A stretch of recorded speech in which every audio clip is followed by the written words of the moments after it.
Bismillahirrahmanirrahim. Assalamualaikum warahmatullahi wabarakatuh.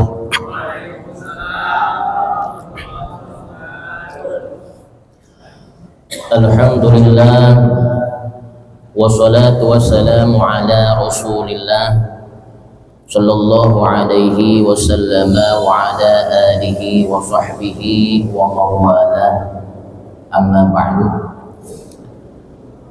Rabbi shrah li sadri wa yassir li amri wahlul 'uqdatam min lisani yafqahu qawli. Qala Allah Ta'ala, a'udzu billahi minasy syaithanir rajim. Bismillahirrahmanirrahim. Ya ayyuhalladzina amanu idza qila lakum tafassahu fil majalis fafsahu yafsahillahu lakum wa idza qila amshuzu famshuzu yarfa'illahu alladzina amanu minkum walladzina utul ilma darajat wallahu bima ta'maluna khabir. Wa qala an-nabiy sallallahu alaihi wasallam, man salaka tariqan yaltamisu fihi ilman sahhalallahu lahu bihi tariqan ilal jannah. Shadaqallahul azim wa balagha rasuluhun nabiyul habibul karim wa nahnu ala dzalika minasy syahidin wasyakirin walhamdulillahi rabbil alamin. Jamaah yang dirahmati Allah, malam hari ini kita mengkaji surah As-Saffat ya. Surah ke-36.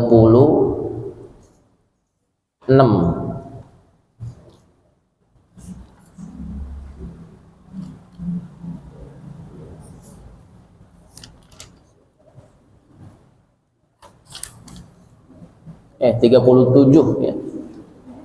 36 Yasin. 37.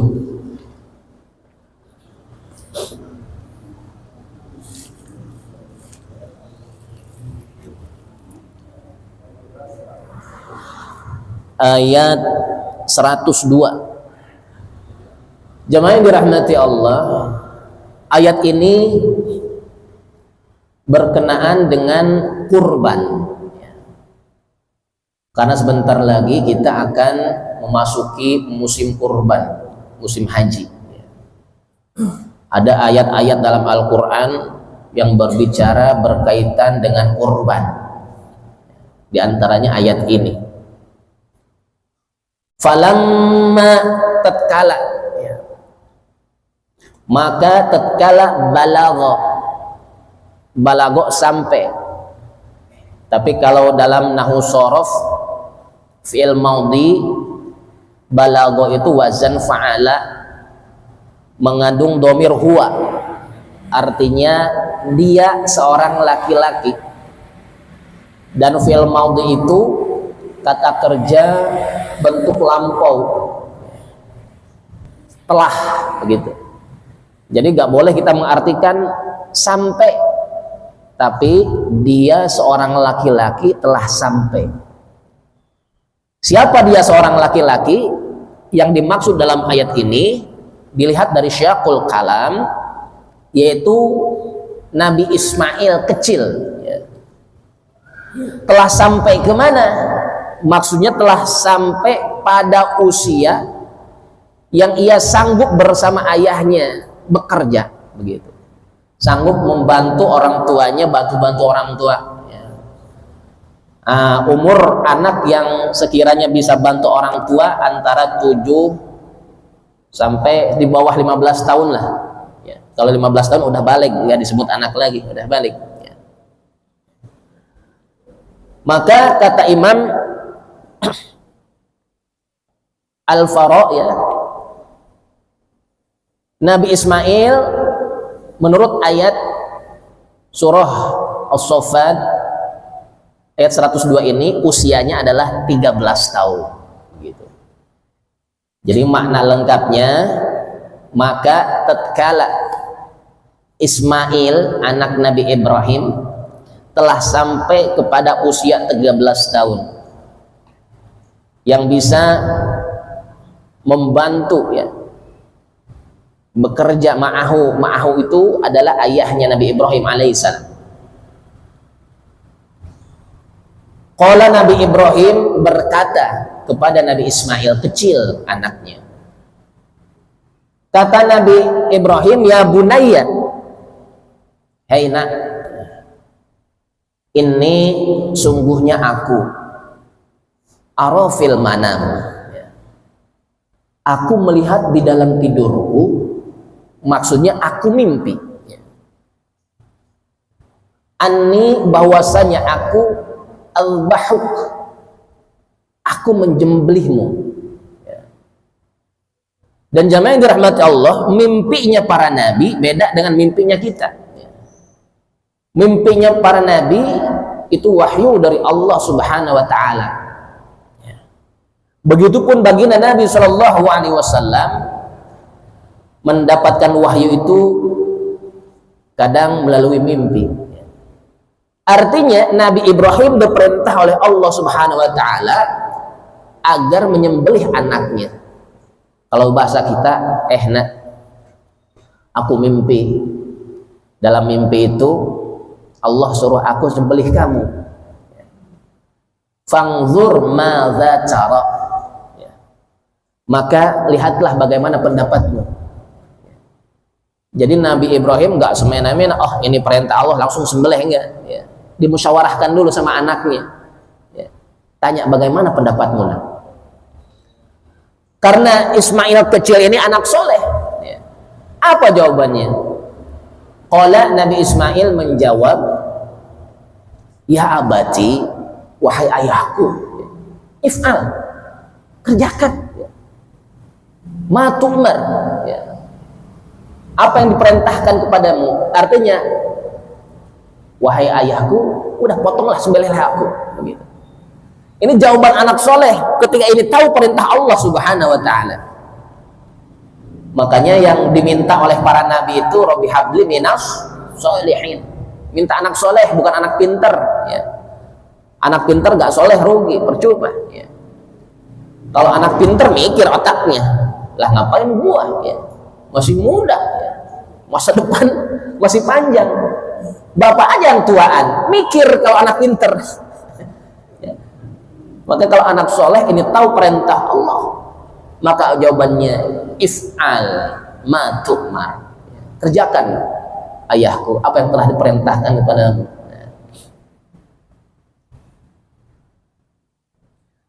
Satajiduni insyaallahu minas sabirin, niscaya engkau akan mendapati aku ketika disembelih insyaallah minas sabirin, bagian termasuk bagian golongan orang-orang yang sabar. Kemudian falamma aslama, tatkala keduanya menyerahkan diri, berserah diri terhadap perintah Allah, yang satu menyerahkan nyawanya yaitu Nabi Ismail, berserah diri keduanya. Yang satunya menyerahkan anak kesayangan. Ya. Jadi Nabi Ibrahim ini pengen punya anak tuh lama. Ya. Dalam riwayat, ya, ketika umurnya kurang lebih 90 tahun baru tuh ya, memiliki anak pertama namanya Ismail. Ya. Makanya Nabi Ibrahim begitu sayang sama Nabi Ismail alaihissalam. Sangat sayang-sayangnya Allah perintahkan untuk menyembelih.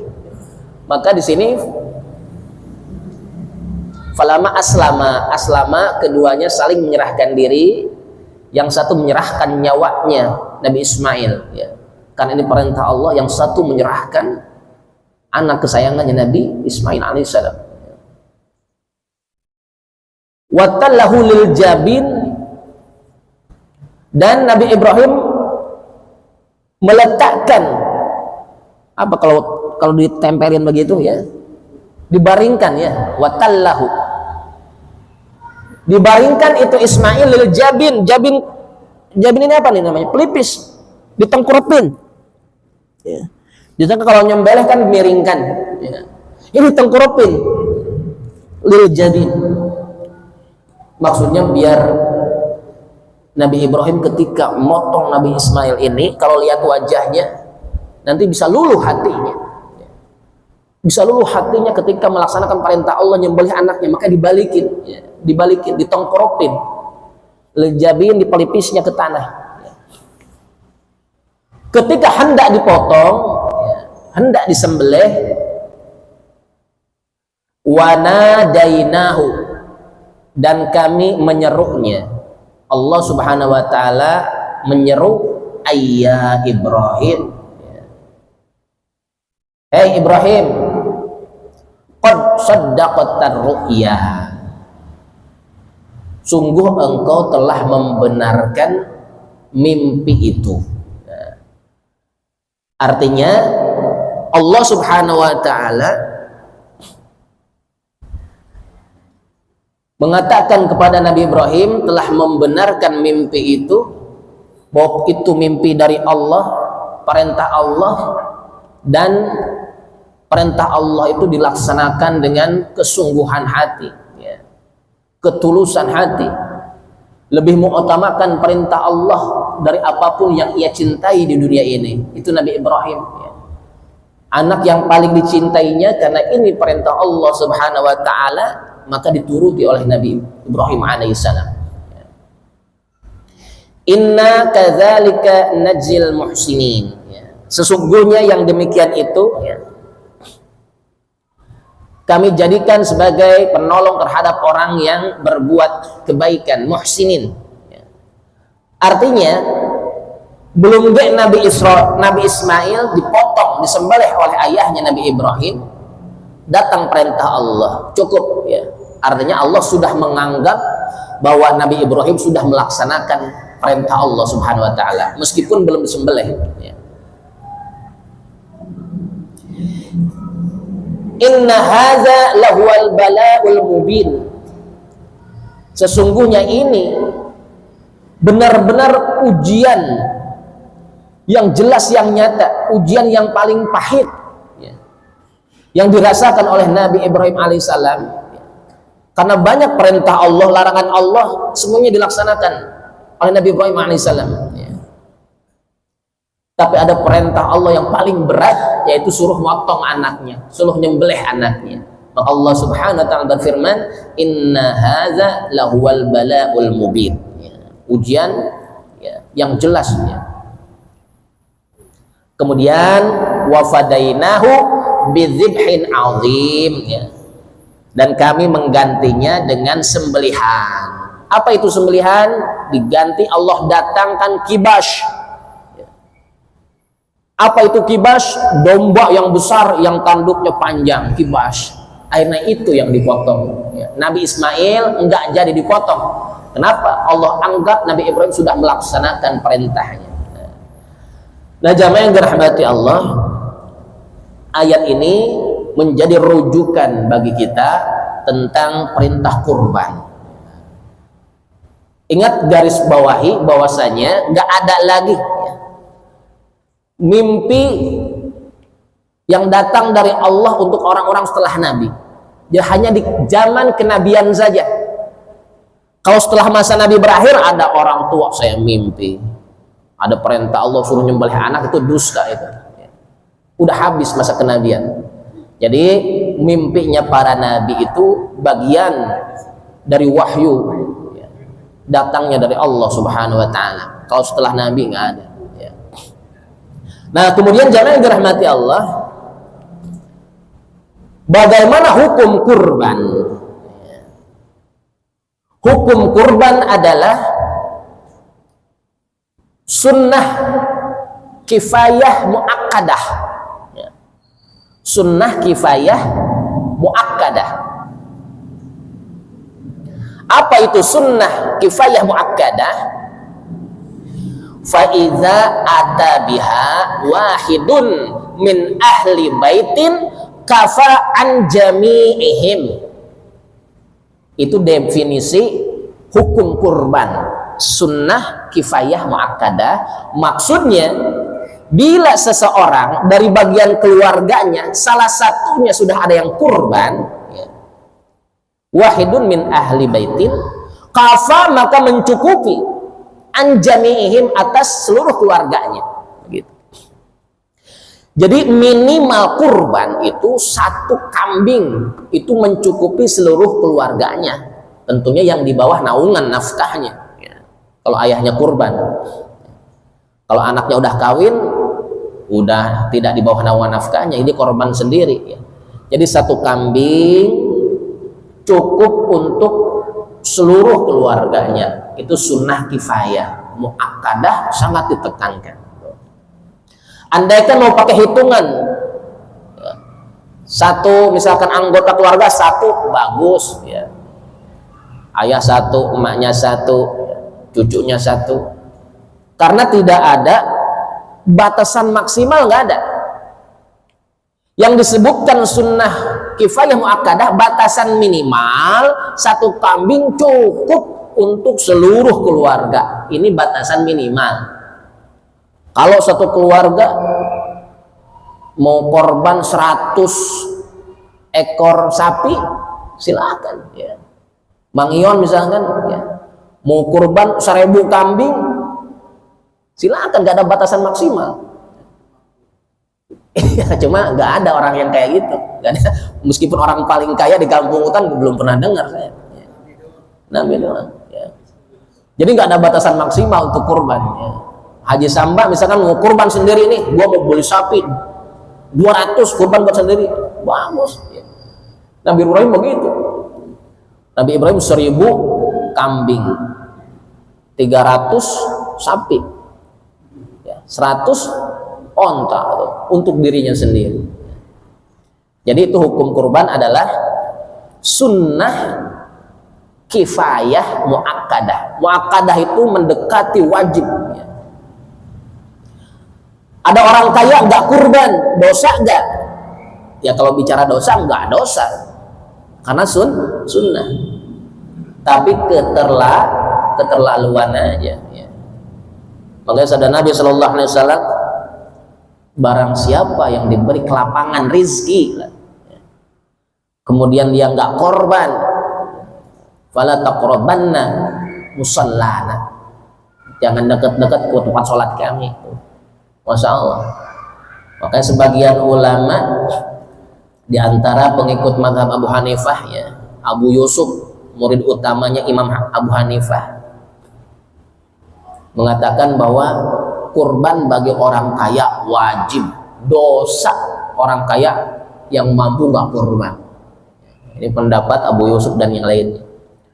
Jumhur ulama, mayoritas ulama termasuk dari mazhab Imam Syafi'i, ya, hukum kurban adalah sunnah kifayah muakkadah. Kifayah artinya satu ekor kambing mencukupi untuk satu keluarga. Itu yang dimaksud kifayah.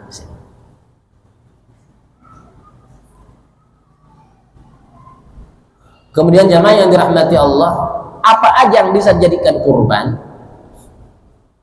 Wa yujzi'u, dan mencukupi fiha, dari kurban tersebut, al-jaz'u minad dha'ni, domba, domba.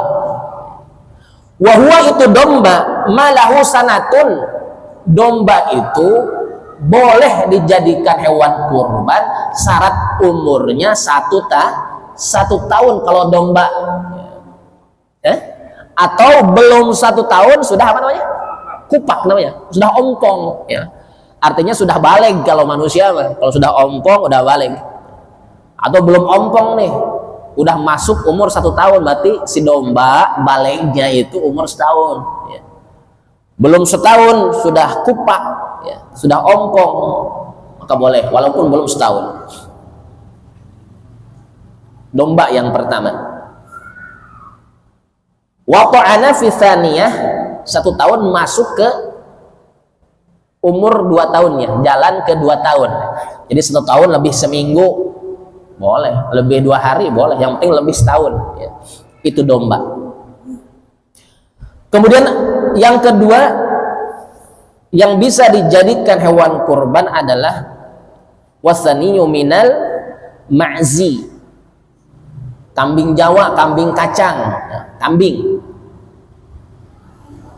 Wahwa itu kambing malahu sanatani. Kalau kambing syarat umurnya 2 tahun. Beda domba sama kambing.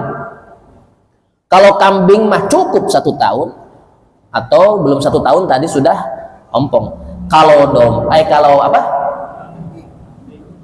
Tadi salah, kalau domba 1 tahun lebih, ya, atau sudah ompong. Kalau kambing 2 tahun kalau kambing.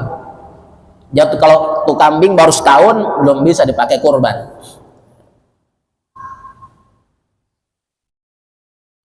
Wasaniyu minal ibil. Kemudian yang ketiga itu hewan yang bisa dijadikan kurban adalah unta saniyah. Unta saniyah itu malau khamsu sinin, malau khamsu sinina, umurnya 5 tahun. Kalau unta 5 tahun. Wa ta'ana fis sadisati, ya, memasuki umur tahun ke-6. Jadi kalau sudah 5 tahun lewat dikit, itu unta baru bisa dijadikan hewan kurban. Ya.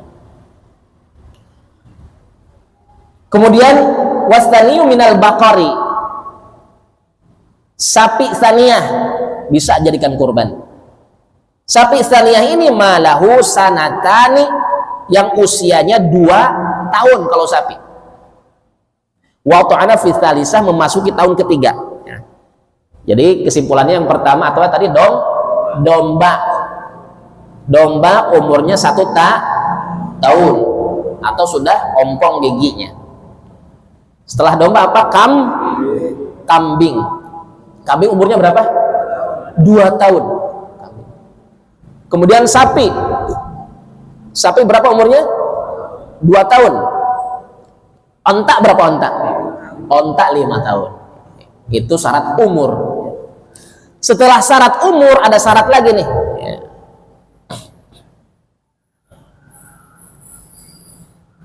Di sini waktu jaziul badanatu an sab'atin, dan mencukupi al badanah itu onta untuk 7 orang, untuk 7 orang atau 7 keluarga, ya. Patungan yang bukan di bawah naungan nafkahnya, ya. Ustadz Iban, Pak Agung, Bang Ion, ya. Iyas, 7 orang patungan beli sapi, nah, bisa. Istaroku jika bersyarikat, arisan bersarikat itu, patungan istaroku. Fitadhiyati biha, ya, di dalam kurban tersebut, ya. Wa tujzi'ul baqaratu, dan mencukupi sapi an sab'atin, sama sapi sama onta sama untuk 7 orang, ya. Sapi untuk 7 orang, onta untuk 7 orang. Wa tujzi'u syatu an syahsin wahidin, tapi kalau domba, kambing itu hanya mencukupi 1 orang saja. Syarat yang pertama, keadaan hewan kurban itu adalah yang pertama al-aura'u al-bayinu, enggak buta, enggak picek, ya. Ini syaratnya nih. Jadi kalau hewan kurban kelihatan nih, wah, buta nih hewan, maka enggak bisa. Misalkan tadinya belinya normal, ya, taruh di mari nyeruduk apa namanya besi, kecolok dia, buta, maka agak bisa dijadikan kurban. Makanya panitia hati-hati. Wasani yang kedua, arja'ul bayinu.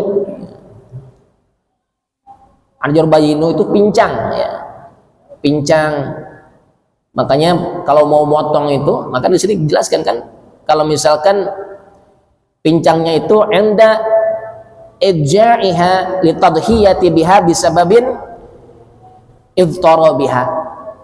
Jadi ketika membaringkan, ya, hewan kurban itu meronta-ronta dia, kebeduk besi misalkan, ya, udah gitu jadi pincang, maka hewan itu tidak sah dijadikan kurban, ya. Andaikan dipotong berarti sedekah aja maksudnya itu. Ya. Karena syarat ya, ini bagian dari syarat disebutkan oleh Nabi Shallallahu Alaihi Wasallam. Ya.